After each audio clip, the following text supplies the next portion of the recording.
지난 주일날 이렇게 말씀을 듣다 보니까 열왕기 하를 보다가 사무엘 상을 찾읍시다 그랬는데 이렇게 뒤에서 보면 다 보이잖아요. 이렇게 성경책 찾는 것들이 다 보이잖아요.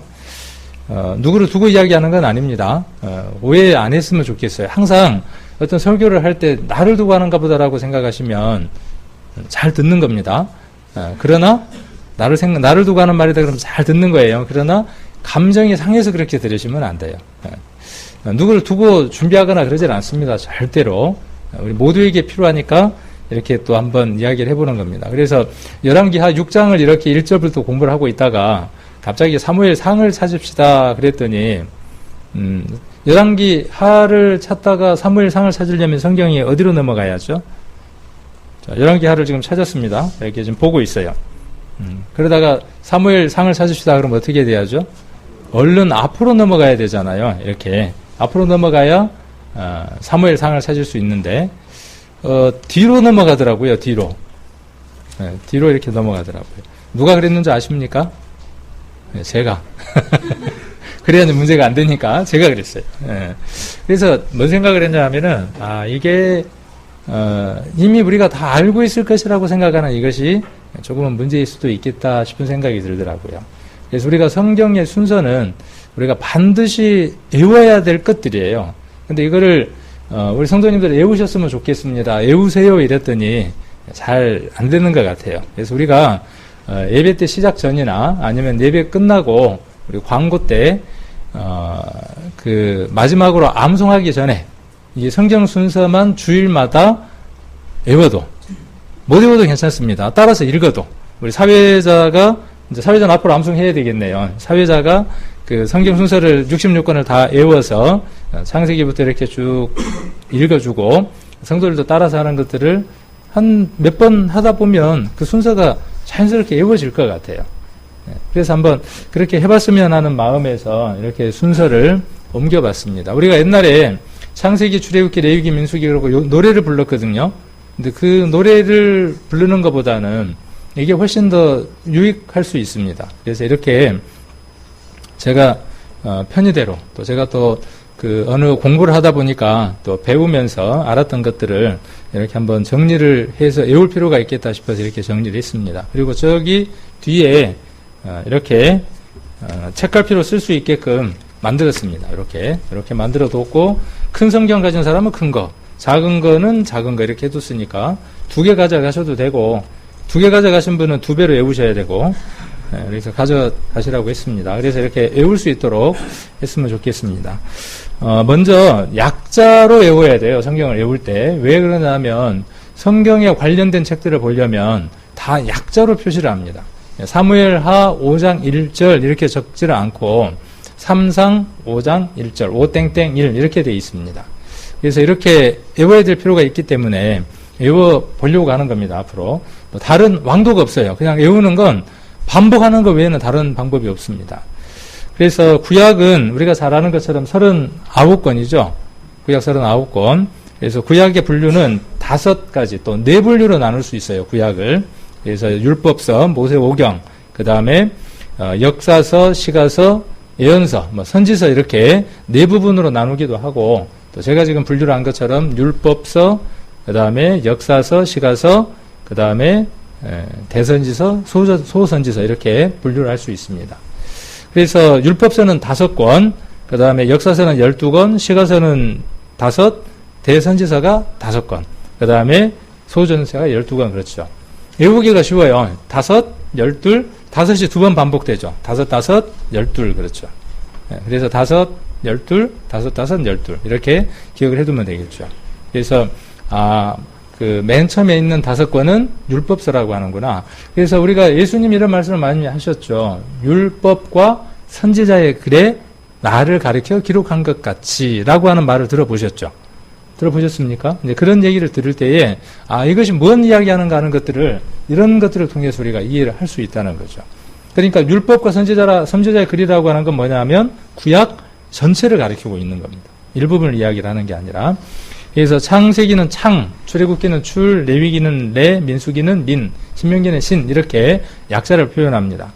그 다음에 여호수아는 수, 사사기는 삿, 룻기는 룻, 그 다음에 사무엘상 한데 사무엘상, 사무엘하 이렇게 외우려면 두 개를 외워야 되죠. 그러니까 그거를 묶어서 삼상하.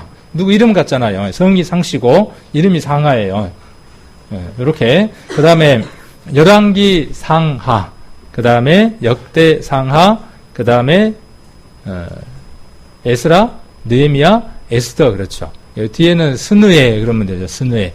맨 끝에서 스느에 이러면 돼요. 스느에. 무슨 외국말 같잖아요. 스느에.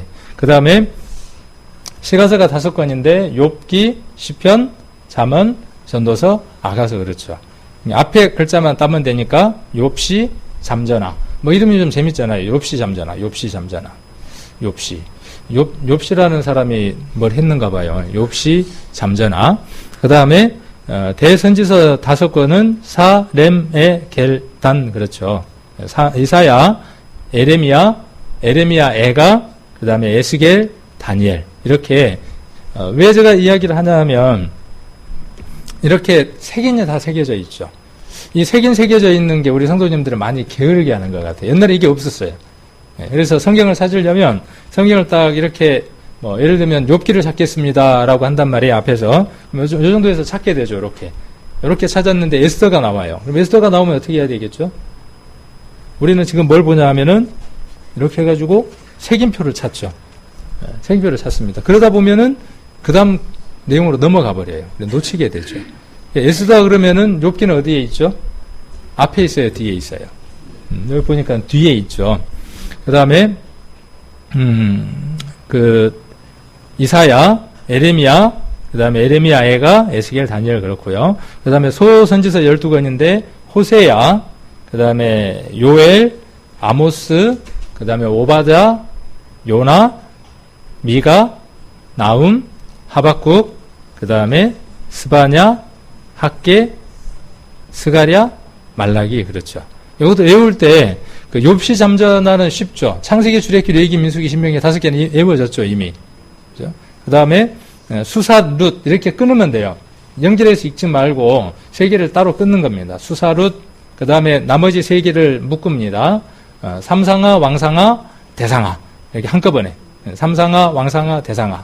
그 다음에 뒤에 3개는 스느에 그러면 돼요. 스느에. 그러면 12개 외워지죠. 그 다음에 5개 욥시 잠전하도 그냥 외워져 있죠. 그 다음 나머지 대선지서는 사렘이라는 사람이 있어요. 사람. 아니면 이렇게 아까 아침에 또 우리 전사님이 그러시더라고요. 사람의 결단 그러더라고요. 사람의 결단. 그래 외워도 되죠. 사람의 결단. 대충 그냥 발음이 비슷하니 맞으면 되잖아요. 사람이 결단을 했어요. 어떤 결단을 해야죠? 인생은 하나님이 만드신 것이고 하나님 위해서 살아야지 하는 그 마음으로 사람의 결단. 그래서 사렘의 결단 이렇게 외우면 되죠.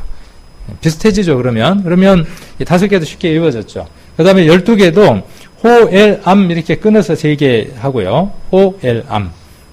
그리고 호엘암 해놓고 나서 호세야, 에레미야, 아모스 이렇게 또 풀어봐야 되겠죠. 그 다음에 옵yon, 오바다, 요나. 그 다음에 미나라고 하는 여자가 있는데 미나라는 여자가 있어요. 미나 알아요 혹시? 미나가 학습을 해요. 공부를 해요.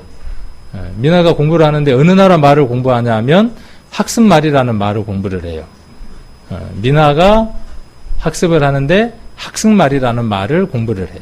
미나, 학습말 이렇게. 뭔 말인가 모르겠어요.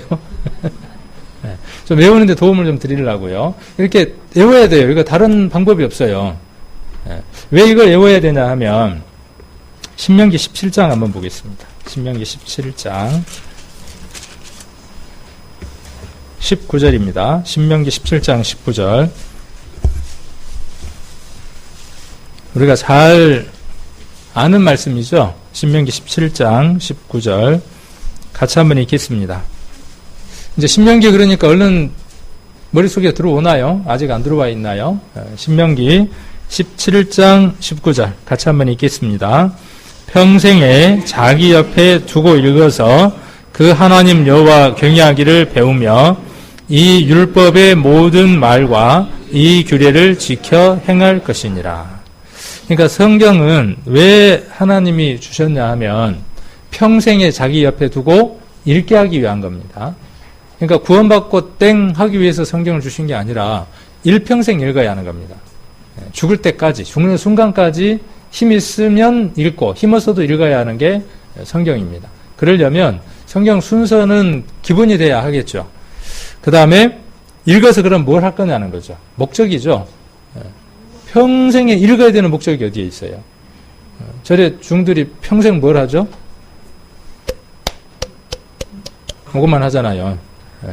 근데 그들은 세상과 단절돼서 세상에 영향력을 미치려고 하는 삶을 사는 게 아니라 정해진 공간 속에서 자기를 절제하고 금욕해서 어떤 절제자나 어떤 경지에 오르려고 하는 것이 그들의 삶이죠. 그것이 종교죠. 그러나 신앙은 삶입니다. 하나님이 생명력이 있는 절대자가 내가 아닌 특별하고 아주 생명력 있고 창조력이 강한 그 하나님의 신이 내게 오셔서 나를 변화시키고 그 변화된 삶으로 내 가정이 변화되고 내 직장이 변화되고 내 주변에 있는 모든 것들이 변화되게 하는 것이 성경을 기록한 하나님의 목적입니다. 그러니까 변화가 없으면 죽은 겁니다. 하나님 보시기에는. 그래서 절의 중은 일평생 읽어서 뭐 하는 거죠? 일평생 읽어서 뭐 하는 겁니까? 자기를 다듬는 거예요. 다스리는 거예요. 성경은요. 일평생 읽어서 어떻게 하는 겁니까? 하나님을 경외하기를 배우고 우리의 삶들 가운데 그 하나님이 우리를 통과되어져서 삶 가운데 드러나는 것이 하나님 우리를 만드신 목적이고 우리를 정하신 목적이죠. 그래서 여기 배우며 그랬죠. 그러니까 일평생 배워야 하는 겁니다. 성경은.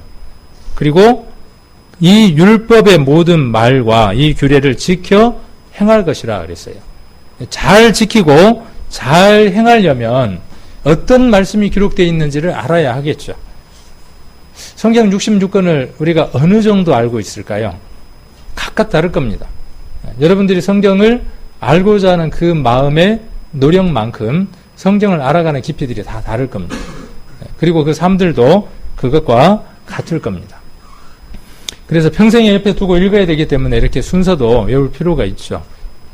그리고 신약은 사복음서 4개, 마태, 마가, 누가, 요한 4개, 그 다음에 역사서 1권, 사도행전 1권. 우리가 이렇게 한번 생각을 해볼 수 있어요. 사도행전은 이 사복음서가 없으면 사도행전이 의미가 없죠. 그렇죠? 그 다음 여기 바울 서신은 사도행전을 빼고는 이해할 수 없습니다. 그러니까 사도행전 내에 있었던 일들과 형성된 교회들에게 하나님 말씀 안에서 어떻게 살아야 하는가에 대한 글들을 기록해 놓은 게 바울의 서신들이에요. 바울 서신은 몇 권이죠? 13권. 어디서부터 시작을 하죠? 로마서부터 시작을 해서 어디에서 끝났죠? 빌레몬서. 빌레몬서가 총 3장으로 이루어져 있죠. 맞아요. 한 장으로 이루어져 있죠. 네. 이렇게 되어 있습니다. 그 다음에 사도들의 서신, 여러 사도들의 서신이다. 그래서 공동 서신이라고 이야기를 합니다. 한 명의 사도가 아니고 요한도 있고 유다도 있고 유다도 있고 이런 여러 사람들이 있으니까 그 사도들의 서신이라 그래서 공동 서신이라고 해서 8권의 서신서가 있습니다. 그 다음에 예언서, 요한계시록 1권이 있고요. 그래서 사도행전은 역사서, 바울 서신은 로마서부터 시작을 해서 롬, 그 다음에 고전후, 가레빌골 이렇게 외우면 되겠죠. 순서를 할 때 외우기 쉬운 건 이렇게 묶어서 말이 되는 건 가레빌골, 그 다음에 살전후, 딤전후, 뒷몬 이렇게 포켓몬이 아니고 뒷몬.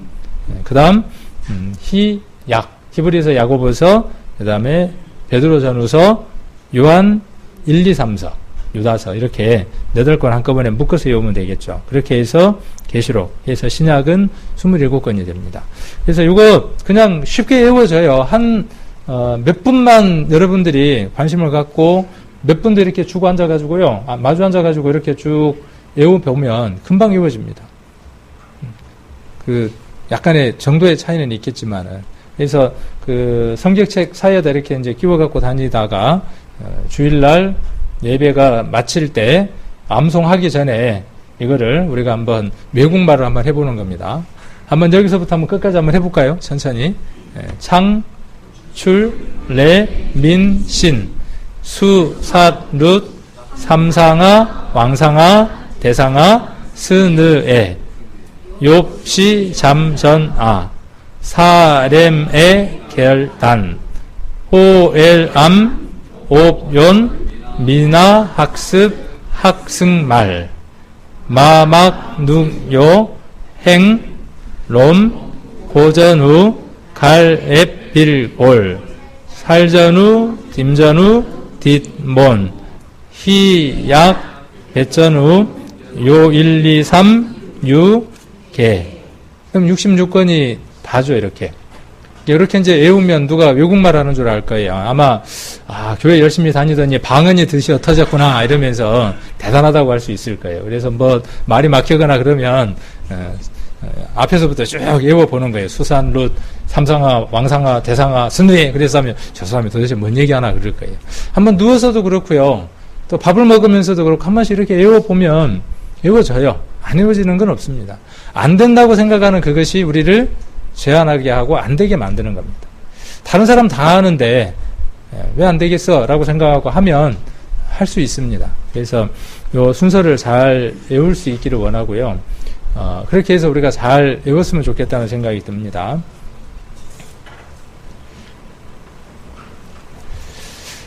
이거 뭐 하는 데 쓰는 거죠? 때밀이. 여기에 이태리에서 왔으니까 이태리 타월인가요? 근데 이태리 갔더니 이태리 타월은 없대잖아요. 때 타월은 우리나라에만 있대요. 아마 그 원단 장사하는 분이 저런 원단 하나가 들어왔는데 이렇게 뭐 옷으로 만들기는 좀 뭐하고 그래서 이렇게 한번 만들어서 때를 밀어봤더니 잘 밀어지더래요. 그래서 이태리 타월이 탄생을 하고 저 사람은 떼부자가 됐다고 하는 그런 웃지 못할 일도 있답니다. 그래서 일단 저걸로 밀어야 뭔 느낌이 들어요? 목욕탕 가가지고 저걸로 팔꿈치든 무릎이든 뭐 빡빡 이렇게 문질러야 목욕 좀 했다 하는 그런 느낌이 들죠. 때가 밀렸다는 그런 느낌이 듭니다. 왜 갑자기 제가 때 이야기를 할까요? 다 상관이 있으니까 이야기하겠죠. 어떤 얘기와 연관이 되니까 이야기를 하는 겁니다. 그러면 예를 들어서 누가 이 이태리 타월을 아주 좋은 걸 선물로 줬다고 칩시다. 포장지에다 이쁘게 포장을 해가지고 포장을 해서 줬어요. 다음에 목욕탕 갈 때 이걸로 한번 밀어보세요. 다른 건 굉장히 껄끄럽고 때도 잘 안 밀어지고 빨갛게 피부만 일어나는데 제가 선물해드린 건 좀 피부도 덜 아프면서 때가 잘 일어나는데 이렇게 쭉 밀어보면 지우개 밀리듯이 잘 밀어집니다. 그래서 선물을 하나 해줬어요. 받았어요. 받았으면 어떻게 해야죠? 받았으면 목욕탕 갈 때 어떻게 해야죠? 목욕 가방에다 넣어가지고 가서 써야죠. 가서 이렇게 쫙쫙 밀어봐야죠. 그리고 역시 이 때타월은 이분이 선물해 준 게 최고야. 그러면서 한번 밀어야 되겠죠. 그리고 다음에 이제 전화가 오거나 연락할 일이 있으면 그거 끝내줍디다. 그러면서 엄지척 그럴 거 아니에요. 그리고 다른 사람들한테도 뭐라고 이야기하죠? 때타월은 이게 최고야. 그러면서 선전을 할 거 아니에요. 똑같아요. 예수님은 어떤 분일까요? 우리에게 있어서 예수님은 어떤 분일까요? 예수님은 방금 이야기한 이태리 타월하고 비교도 될 수 없을 만큼 우리 인생의 모든 때를 다 밀어제낄 수 있는 때타월이에요. 선물을 받았습니다. 그 선물을 받았다는 것을 우리는 구원이라고 한번 이야기해 볼 수 있습니다. 받았습니다. 그런데 농안에다가 예쁘게 포장을 해가지고 깊은 속에다가 탁 집어넣는 거예요. 왜 넣어놓죠? 귀하니까. 얼마나 귀한 거예요. 얼마나 귀한 선물이에요. 인생에 있어서 한번 받아볼까 말까한 큰 선물이에요. 그러니까 어디에다 넣어야죠? 도둑이 들면 안 되고 누가 훔쳐가면 안 되니까 깊숙한 곳에다 탁 짱박아 놓는 거예요. 혹 우리가 이런 삶을 하나님께 살아갈 수 있습니다. 요한 1서 한번 보겠습니다. 요한 1서 3장입니다.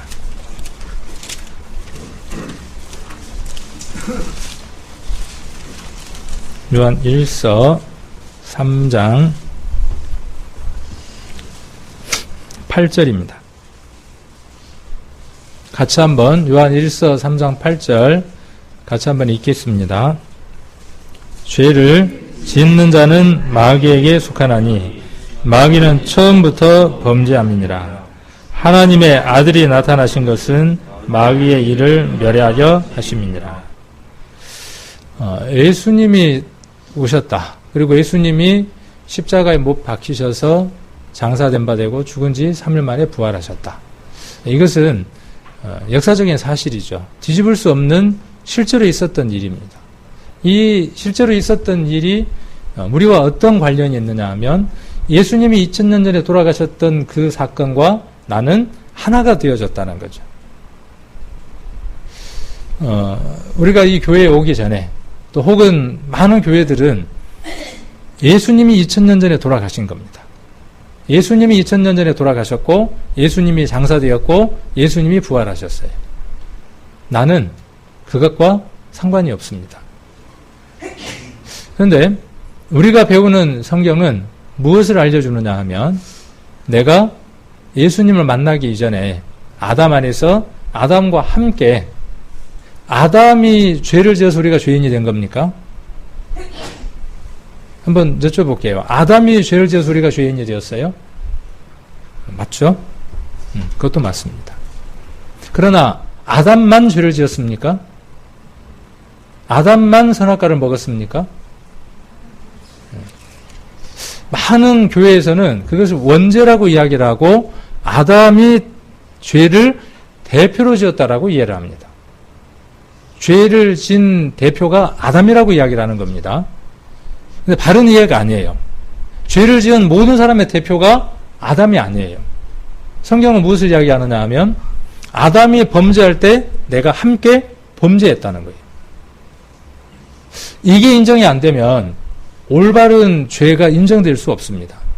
그리고 이것이 올바르게 인정이 안 되면 누구를 만날 수 없느냐 하면 역사 속에서 실제로 오신 예수님을 만날 수 없습니다.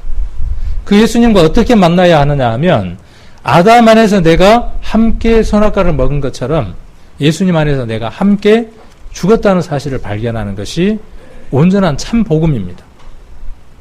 이 복음이 많은 교회에 있는 것 같죠? 여러분 어떻게 생각하십니까? 있을까요? 네, 아니에요. 제가 84년도에 구원받고 난 이후에 많은 교회들의 설교와 또 책들과 관련된 것들을 읽어봅니다. 제한적이에요. 일부는 이 부분에 대해서 알기도 하고 일부분은 이 부분에 대해서 알기도 해요. 그러나 아담이 범죄할 때 내가 함께 범죄했다는 것과 예수님이 십자가에 못 박힐 때 내가 함께 못 박혔다는 이 사실이 일치되지 않을 때, 함께 이루어지지 않을 때 그것은 복음이 아니에요. 시식으로 따로 노는 겁니다.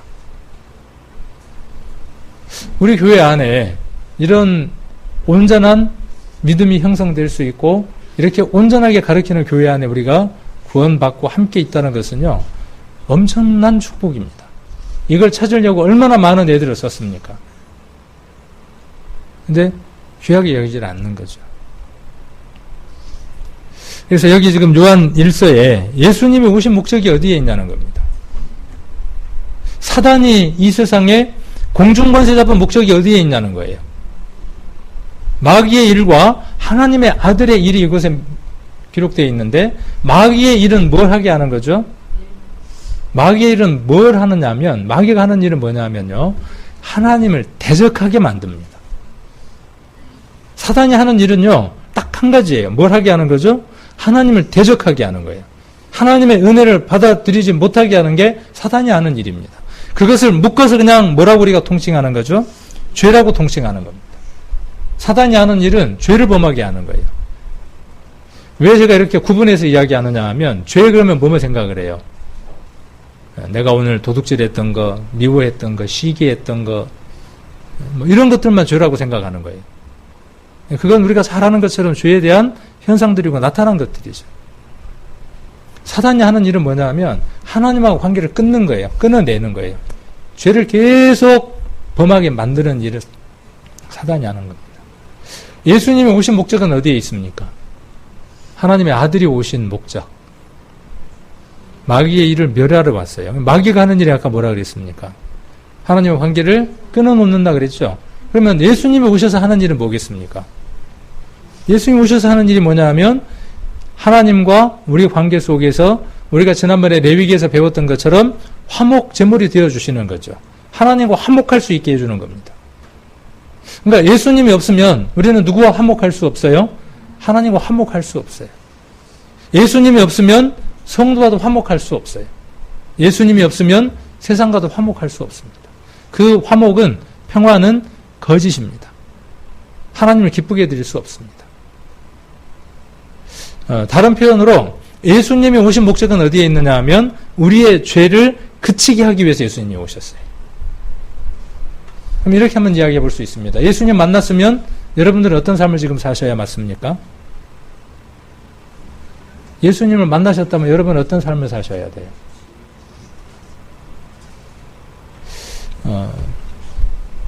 세상은 교회를 관찰합니다. 세상은 하나님을 믿는 사람들을 지켜봅니다. 뭘 지켜볼까요? 그들이 예수를 어떻게 잘 믿는가? 교회에서 어떻게 잘 봉사하는가? 어떻게 잘 희생하는가? 이거 볼 것 같죠? 그죠? 이거 볼 것 같죠? 만약 이걸 본다 그러면 그들이 그렇게 욕하지 않겠죠. 그들이 가장 먼저 보는 게 뭐냐 하면 도덕적인 것과 윤리적인 겁니다. 교회가 도덕적이고 윤리적인가라고 하는 것을 가장 먼저 봅니다. 그리고 여러분들이 도덕적이며 윤리적인가를 먼저 판단합니다. 예수를 믿으라고 우리가 전합니다. 복음을 전하는 거죠. 전도를 합니다. 전도를 할 때 그들은 우리의 말을 들음과 동시에 그 말이 일치되는가 관찰합니다. 지켜봅니다. 그러니까 앞으로 복음 전하면 안 되겠죠. 왜요? 판단받거나 그러니까 안 해야 되겠죠. 잘 살아갈 자신이 없으니까. 속는 거죠. 완벽하게 속는 거죠. 우리는 변화된 삶을 살아갈 수 있는 아주 특별한 존재들입니다. 내가 나를 변화시키면 나는 변화될 수 없습니다. 여러분 안에 있는 아주 특별하고 아주 활동량 강한 그 생명이 여러분들을 변화시켜 나갑니다. 그래서 세상의 도덕과 윤리보다 훨씬 더 바른 삶들을 살아가게 됩니다. 그건 우리의 능력이 아니라 우리 안에 계시는 자의 능력이에요. 그 능력이 없다 그러면 영접이 이루어지지 않는 거예요. 예수님에 대해서 알 수는 있어요. 예수님에 대해서 알았어요. 그러나 그분을 내 주인으로 모셔드려서 소유권 이전을 한 적은 없는 겁니다. 예수님 우리에게 필요한 이유는요. 귀한 거 선물 받았습니다. 제가 귀하고 일생에 딱 한 번 선물 받는 거니까 제가 장롱 깊숙한 곳에다가 잘 넣어 놓을게요. 그렇게 예수님을 선물로 주신 게 아니라고요. 구원을 주신 것이 아니라고요. 그럼 뭐 하라고 주셨다고요? 오늘 이것 때문에 주셨다고요. 때를 미라고요. 때를 잘 밀어야 돼. 예수 그리스도가 우리에게 필요한 목적은 어디에 있느냐 하면 우리는 세상의 모든 것들로부터 때가 묻을 수밖에 없는 나약한 인생이라는 사실이에요. 복음은 뭘 이야기하는 거죠? 복음은 그 죄에 대해서 하나님은 더 이상 어떻게 하시겠다는 거죠? 그걸로 심판하시지 않겠다는 게 복음이에요. 그러나 그 죄가 우리의 삶을 어떻게 할 수 있어요? 오염시킬 수 있고 우리의 삶을 더럽힐 수 있어요. 그래서 예수님은 여전히 우리의 삶 가운데에 계속적으로 필요한 겁니다. 이 이태리 타월이 계속적으로 필요한 것처럼. 제가 예전에 그런 얘기를 한번 해드렸죠. 딸이 선물 하나 해줬는데 생일 때마다 선물해줬는데 제가 원하는 선물을 안 주니까 우리가 원하는 선물을 받아야 기분이 좋잖아요. 선물도. 그런데 내가 원하는 선물이 아니고 주는 사람 기쁘려고 선물을 준비해서 주니까 그 선물을 제가 안 썼어요. 눈치를 못 챘어요. 한 해, 두 해 눈치를 못 챘는데 어느 날 집사람이 그 얘기를 하더라고요. 용돈 모아서 선물을 준비를 했는데 당신은 쳐다도 안 보고 그냥 서랍 안에 넣어놓던데 서운하게 생각하던데 그래요. 진짜 그런 것 같더라고요. 그런데 이제 딸도 생각을 했겠죠. 뭔 선물이 좋을까? 그러다 보니까 자하고 칼이 저한테 좋겠다는 생각이 들었나 봐요. 제가 설교 원고를 성경책 사이즈만큼 자르니까 그때 필요하겠다라고 생각이 들었나 봐요. 그러니까 선물은요, 잘 지켜보지 않으면 적당한 선물을 할 수 없습니다. 하나님이 우리에게 선물을 주셨죠. 최고의 선물을 주셨잖아요. 모든 사람들에게 공이 다 필요한 선물. 왜요? 우리 인생에 대해서 너무나 잘 관찰하시고 아셨기 때문에 그렇죠. 선물을 주셨어요. 우리 딸이 선물을 줬습니다. 이제 그 다음날 어떻게 했냐면 그날 칼에다가도 네임펜으로 우리 딸이 생일날 준 것 하고 적고 자에다가도 적고 그 다음에 유리 테이프로 딱 붙였어요. 그리고 이제 그걸 어디에서 해야죠? 딸이 보는 데서 해야 돼. 안 보는 데서 하면 이게 별 의미가 없어요. 보는 데서 해야 돼. 한번 우리가 생각해 보라는 겁니다. 이 얘기를. 우리 딸하고 저하고 관계를 이야기를 하는 게 아니라 여러분들과 예수님과 관계 속에서 우리의 모습들이 어떤가를 한번 이 이야기를 통해서 한번 살펴보자는 거죠. 그리고 다음부터는 어떻게 하느냐 하면 책상 위에 제일 잘 보이는 곳, 눈에 제일 잘 띄는 곳에다가 놓고 자주 어떻게 하느냐 하면 자를 가져다가 종이를 자르고 합니다. 그럴 때마다 보이죠? 그럴 때마다 누구 생각을 하겠어요? 딸 생각을 하겠죠. 지금도 있어요. 지금도 있어서 그걸 한 몇십 년 전에 했는데 10년 전인가 했는데 지금도 쓰고 있습니다. 예수님이 하나님 우리에게 선물이 되어 주셨죠. 예수님 우리에게 선물이죠. 그 자와 칼처럼. 자는 길이를 재는 거고 칼은 자르는 거잖아요. 참 좋은 선물을 받았다는 생각이 들어요. 지금도. 하나님 말씀이 자가 되고 또 하나님 말씀이 칼이 돼서 내 삶 안에 옳지 않은 게 있으면 말씀으로 재서 잘라내야 되는 것처럼. 우리의 삶 안에 하나님이 주신 그 선물 예수 그리스도로 말미암아 자가 돼야 되는 거죠. 하나님이 우리에게 옳지 않는 것들이 있으면 그 기준이 되어져서 자로 재야 하고 불필요한 것들은 어떻게 해야 되느냐 하면 잘라내야 한다는 거죠. 교회를 다닌다, 신앙을 한다, 하나님을 믿는다라는 말의 의미는 그런 말의 의미입니다. 교회를 잘 나온다, 11조를 잘한다, 물론 그 가운데 포함되어지는 거기도 합니다. 그러나 궁극적으로 정말 하나님이 원하시는 것은 이 부분이라는 거죠. 내게 습관적으로 배어져서 나를 더럽히는 것들이 있어요. 예수님 말씀하셨던 것처럼 먹는 것이 사람을 더럽게 합니까? 먹는 게 사람 더럽게 할 수 없어요. 근데 무엇이 사람을 더럽게 한다 그랬죠? 그 속에서 나오는 그것이 그 사람을 더럽게 한다 그랬어요. 우리가 무엇을 먹고 무엇으로 채우느냐는 것에 따라서 우리의 삶의 모습에 변화들이 나타나고 그것들이 무엇이 되어지느냐 하면 우리의 인격이 되어지는 겁니다. 우리가 인격이라고 이야기할 때 그 인격은요, 세상 사람들이 말하는 인격이라고 하는 것은 도덕과 윤리성을 얘기를 하는 겁니다. 교회 봉고차가 광명생명교회라고 큼지막하게 붙여놨어요. 솔직히 제 마음은 어떻게 하고 싶냐면 얼른 띄고 그 창문 쪽에다가 조그맣게 이렇게 붙였으면 좋겠어요. 그 마음은 무엇 때문에 그렇죠? 혹 내가 어떻게 할 수 있으니까, 신호등 어길 수 있으니까, 과속할 수 있으니까, 위반할 수 있으니까. 그러면 큰 걸 띄고 작은 글씨를 붙이는 게 지혜로운 거죠.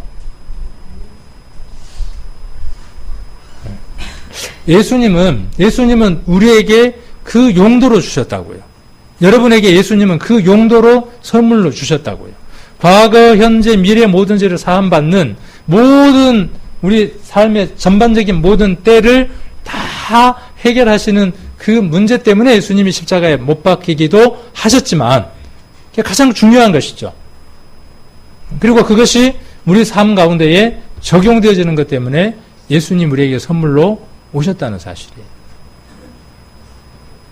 내가 끊임없이 반복되는 숨겨진 죄들이 있어요.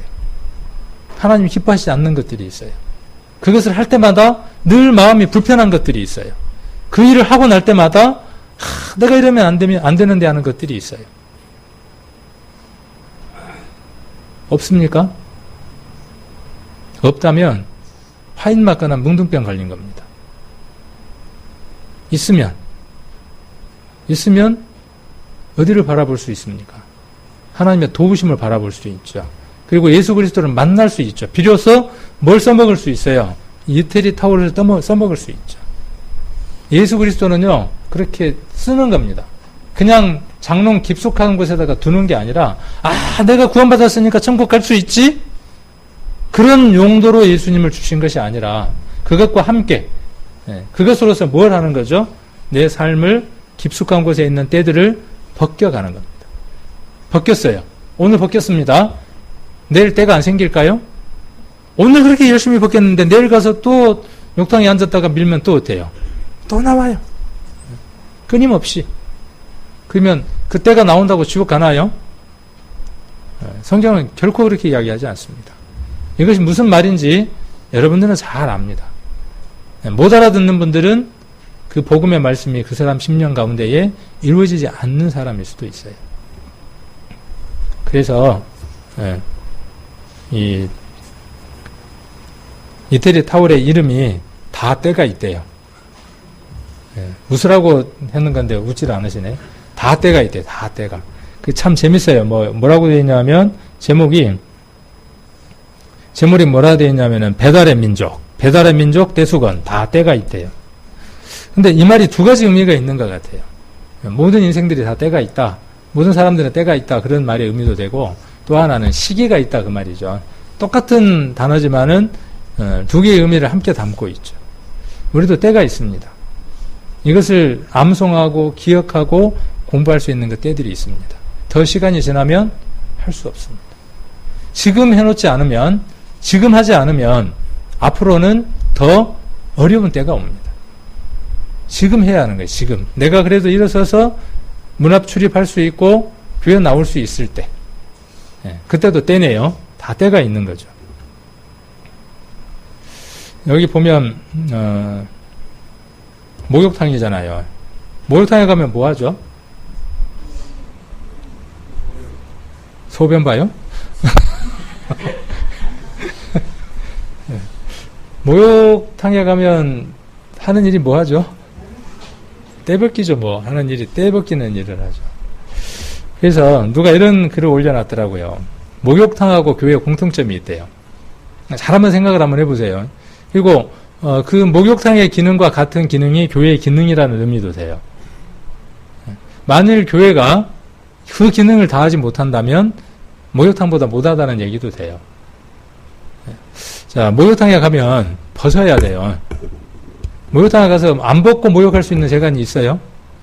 교회 오면 어떻게 해야죠?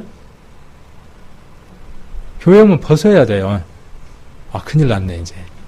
벗으라 그러니까 이 옷을 생각하시면 안 되고, 교회 오면 뭘 벗어야죠? 자기의 지위, 자기의 체면, 자기의 색깔, 그 외식이라고 하는 것들을 다 벗어야죠. 그리고 실은 벗어지죠, 교회 오면. 나이도 안 느껴지고. 이번에 잠깐 요림이한테 다녀올 일이 있었는데, 잘 아는 분 초대를 받았어요. 근데 가니까 요림이하고 똑같이 놀더라고요. 아줌마 한 분이 기분 좋은 일이 생기니까 짱구 알죠? 짱구에 보면 짱구가 훌라춤을 추잖아요.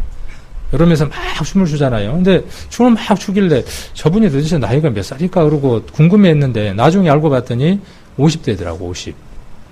근데 요림이하고 봤을 때 반 나이인데 어떻게 노냐 하면은 똑같이 놀아요. 똑같이. 그냥 즐겁게 재밌게 그렇게 놀더라고요. 똑같이. 친구라 그러면서 재밌게 놀더라고요. 그렇게 우리 교회도 그랬죠. 지금도 그렇죠. 나이 20인 사람과 나이 60대에 있는 사람이 만나서 뭘 할 수 있냐 하면은 그 사람들처럼 아무런 꺼리낌이 없이 만날 수 있고 교제할 수 있고 웃을 수 있었던 것이 우리 교회였죠. 지금 그런가요? 어느 순간에 어떻게 되어져 가느냐 하면 교회학교는 교회학교대로, 학생은 학생대로, 청년은 청년대로 나누려고 합니다. 왜요? 그래야만 뭐가 될 수 있다고 생각하니까? 소통이 될 수 있다고 생각하니까.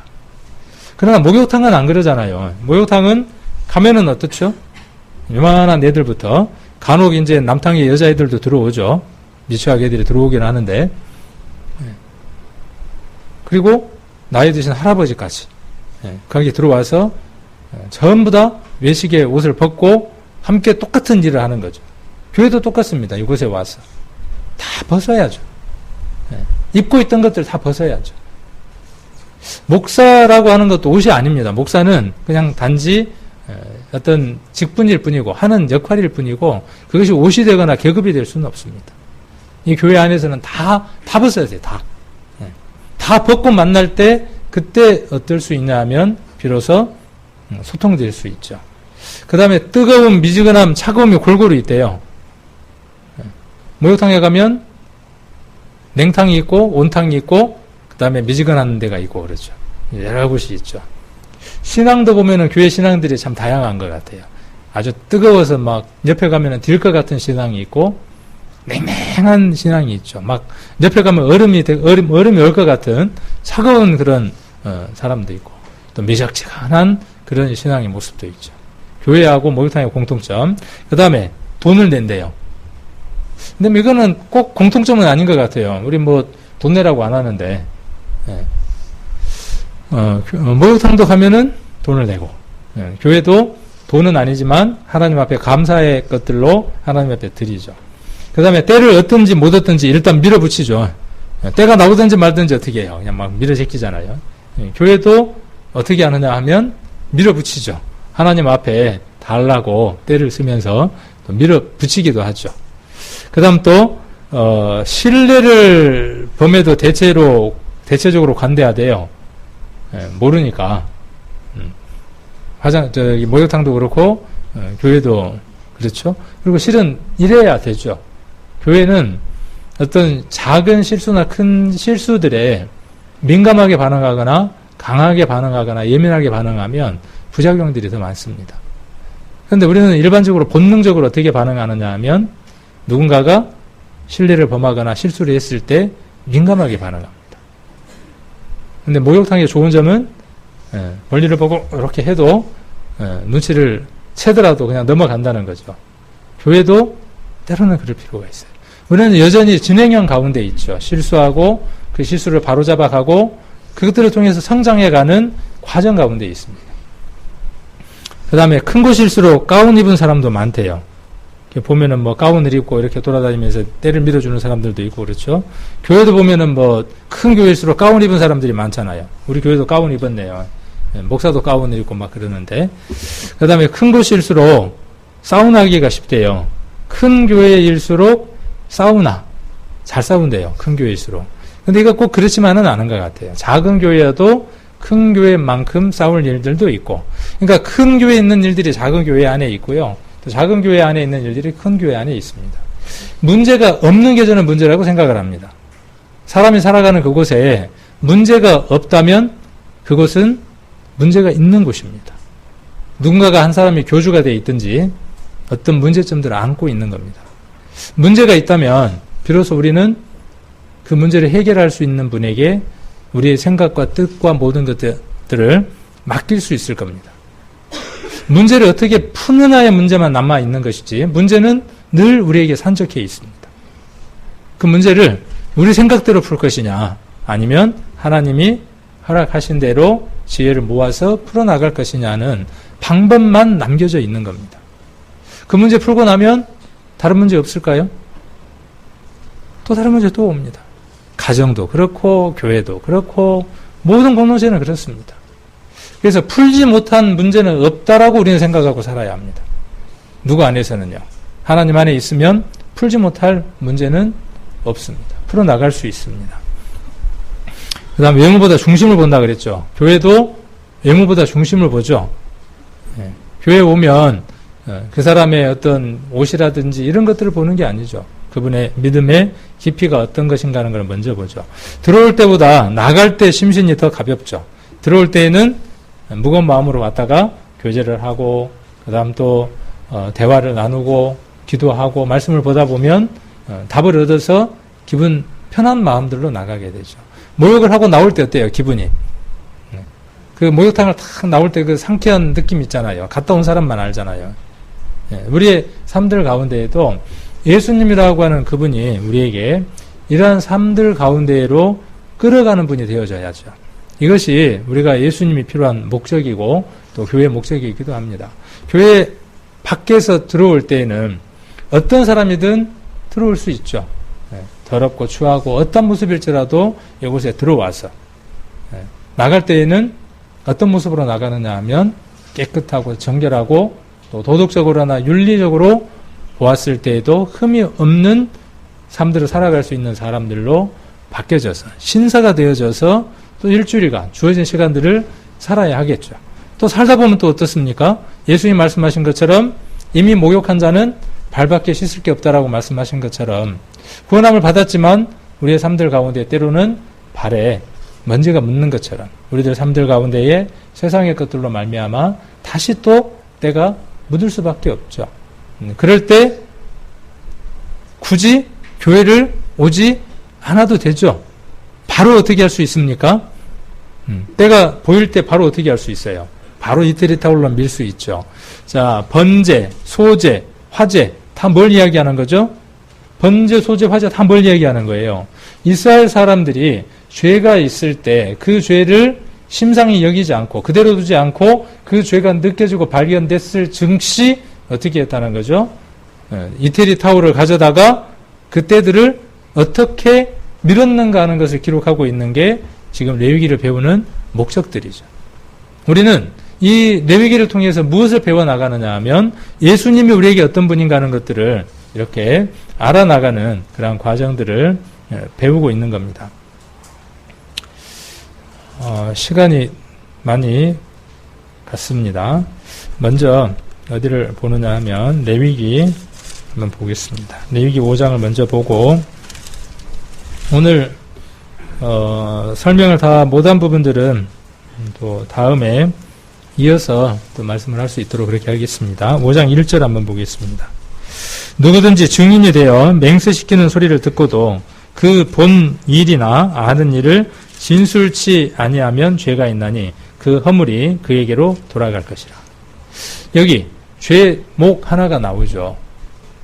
우리가 구원받고 난 이후에 살아가면서 하나님 앞에 짓는 죄 가운데에 최고의 죄가 뭘까요?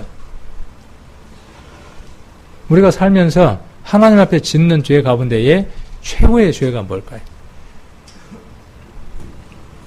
저는 항상 답을 이야기해드리고 이야기를 하니까 답을 항상 이야기해드리고 묻잖아요. 우리가 10월 23일부터 전도 집회죠. 우리가 증인이 되어져서 이 입술을 벌리지 않는 것이 하나님 앞에 가장 큰 죄입니다. 술을 마시는 것보다, 담배를 피는 것보다, 또 시기 질투하는 것보다, 그 어떤 것보다도 하나님 보시기에 가장 순위로 보았을 때에 큰 죄의 몫이 있다면, 또 책망하시는 것들이 있다면 바로 복음을 전하지 않는 겁니다. 우리는 이 일에 대해서요, 심각하게 생각하지 않습니다. 중요하게 생각하지 않습니다. 이 죄에 대해서 크게 느끼지 않습니다. 이상하게 우리 교회는요, 뭐 갖고 크게 이야기하냐면은 담배 같은 거, 술 같은 거 갖고 이야기를 해요. 뭐 그게 작다는 얘기는 아니에요. 근데 실은 그 어떤 것보다도 큰 게 뭐예요? 이 입술을 벌려서 내가 보고 들은 것을 전하지 않는 그것이 최고의 하나님 앞에 죄임에도 불구하고 그것을 하지 않는 것에 대해서 하나님 앞에 부끄러워하지 않는다는 거예요. 하나님 앞에 죄송스럽게 생각하지 않는다는 거죠. 자, 그러면 이 죄에 대해서 우리가 알아야 하겠죠. 알아야 어떻게 할 수 있어요? 해결할 거 아닙니까? 그래서 속죄제라고 하는 것이 4장 1절부터 시작해서 5장 13절까지가 속죄제를 어떻게 드리는가에 대한 내용입니다. 그래서 제사장과 회중이 범죄했을 때 하나님 앞에 어떻게 속죄제를 드리고, 그 다음에 족장이, 그 다음에 평민이 어떻게 하나님 앞에 제물을 드리는가에 대한 예법들에 대해서 설명을 하고 있는 겁니다. 오늘날 이것을 한번 우리에게 풀어서 한번 바로 적용을 한번 해보도록 하겠습니다. 5장을 한번 보겠습니다. 5장 5절. 5장 5절입니다.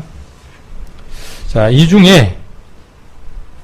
중 하나에 허물이 있을 때에 아무 일에 범과하였노라 자복하고 그 범과를 인하여 여호와께 속건제를 드리되 양떼의 암컷 어린 양이나 염소를 끌어다가 속죄제를 드릴 것이요 제사장은 그 허물을 위하여 속죄할지니라. 여기 보면 아까 그가 알고 있는 일, 아까 본 일, 아는 일을 진술치 않았을 때, 그 다음에 또 2절부터 보면 부정한 들짐승의 사체나 부정한 가축의 사체나 이런 것들을 만져서 더러워졌을 때나, 그 다음에 네 번째 보면 부지 중에 입으로 맹세를 발하여 악하리라 선하리라 한 이후에 그것을 지키지 못하다가 깨달았을 때, 이 세 가지를 지금 이야기를 하는 거죠. 그 중에 어느 것 하나라도 범했어요. 그래서 허물이 있어요. 그러면 어떻게 해야 한다고요? 반드시 필요한 게 뭐가 필요하다고요?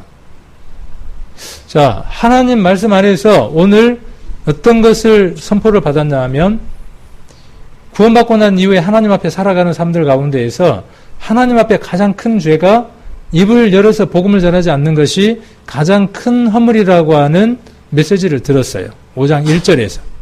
아는 일이라 그랬죠. 본일 그랬죠. 5장 1절에 본일과 아는 일을 진술치 않는 이 일이 속죄제를 드려야 하는 일들 가운데에 기록되고 있죠. 우리가 복음을 전하지 않는 그 일은요, 예수 그리스도라고 하는 그 타워를 이용해서 정리하거나 때를 벗기지 않으면 안 될 문제라는 겁니다. 이것은 예수님을 만나야만 하는 문제라는 것이에요. 그래야만 고침받을 수 있고 해결되어질 수 있는 거예요. 본 일과 아는 일을 진술할 수 있는 용기가 생기려면, 복음을 전할 용기가 생기려면 어떤 과정이 필요하냐 하면 아까 5절에 기록되어 있는 대로 먼저는 뭐가 필요하다는 겁니까? 자복이 필요하다고요. 이것은 구원받지 않는 사람들에게 이야기한 것이 아니라 하나님의 백성인 이스라엘에게, 구원받은 우리들에게 지금 말씀하고 있는 거죠. 하나님 아버지, 제가 구원함을 받았고 천하보다도 한 영혼을 귀하게 여기시는 그 하나님의 긍휼로 말미암아 내가 이렇게 귀한 생명을 얻었습니다. 구원받고 나니 얼마나 좋은지요. 영원한 불못 얼마나 고통스러운지요. 물 한 방울로 그 혀를 적셔달라고 했던 그 양심이 살아서 그 고통스러운 그곳에서 영원토록 저주받아야 되는데 나를 구원해 주셔서 얼마나 감사한지 모릅니다. 우리가 이런 기도 가운데서 구원을 얻었죠. 우리가 그럼에도 불구하고 내가 구원받는 것이 그렇게 소중한 일이고 귀한 것이었음에도 불구하고 나는 지금 내가 본 일과 내가 아는 일을 다물고 있는 겁니다. 지옥이 어떤 곳인지, 얼마나 고통스러운 것인지 우리는 너무나 잘 알고 본 사람들이죠. 증거해야 되고 증인의 삶을 살아야 되죠. 입 닫는 겁니다. 명절 때도요, 입 닫아버리는 겁니다. 이번 명절 길잖아요. 입 닫는 거예요. 왜요? 입 열면 어쩌니까? 명절 분위기가 쎄해질 것 같으니까 어떻게 하는 거죠? 짚어채우는 거예요. 구원함을 받은 가족들이지만 예배를 함께 드리고 하나님을 찬양하면 좋을 텐데, 그 중에 또 가족 중에 구원 안 받은 사람이 있으니까 또 배려해서 또 예배를 굳이 드려. 예배는 우리의 삶인데, 그리고 또 예배를 안 드릴 수도 있겠죠. 자, 이런 부분들이 다 허물이라는 거죠. 하나님 앞에. 그러면 그 부분에 대한 것들을 우리가 하나님 앞에 자복하는 것이 먼저라는 거죠. 순서가. 자복할 때 어디에다가 놓고 자복을 해야 되겠어요? 재물이 필요하고 그 재물 위에 안수를 하고 무엇이 필요하겠어요? 자복이 필요하겠죠. 저와 여러분의 삶들 가운데 예수님의 머리에 여러분들은 자주 손을 얹어야만 합니다. 아주 자주. 예민하게. 민감하게. 아주 작은 것까지도 소홀히 여기지 않고 여러분들 가운데에 허물로 여겨지고 범과로 여겨질 때마다 그분을 찾고 그분의 머리에 안수하고 내 마음에 있는 것들, 내 삶 가운데 있는 그 모든 것들을 자복할 때, 그때 비로소 무엇이 출발되느냐 하면 우리들 심령 가운데 정결한 마음과 깨끗한 마음과 하나님을 향한 거룩한 마음들로 마음들이 변화됩니다. 그리고 이웃을 향한 마음들도 같은 마음들이 되어집니다. 자, 그리고 제사장이 허물을 위해서 속죄했을 때 그 죄에 대한 사함을 받습니다. 우리는 무엇을 얻게 되죠? 그렇게 했을 때, 예수님 머리에 안수했을 때 우리는 가시면류관을 만지게 되고 온몸에 채찍에 맞았던 그 채찍 자국들을 만지게 되고 옆구리에 창자국을 만지게 되고 두 손과 두 발의 못자국을 만지게 되죠. 그랬을 때 여러분의 삶이 비로소 변화되는 삶들로 이루어져 갑니다. 구원을 받았지만 예수를 닮는 삶들을 살아가고 있지 않다면 우리는 그 때타오를 제대로 활용하고 있지 못하는 겁니다. 선물을 받고 그 선물을 그냥 깊은 곳에 간직만 하고 있는 겁니다. 오늘은 매달 한 번 있는 만찬의 날이죠. 만찬 우리가 하나님 앞에 드리는 이유도 어디에 있습니까? 누가복음 22장 한번 보겠습니다. 누가복음 22장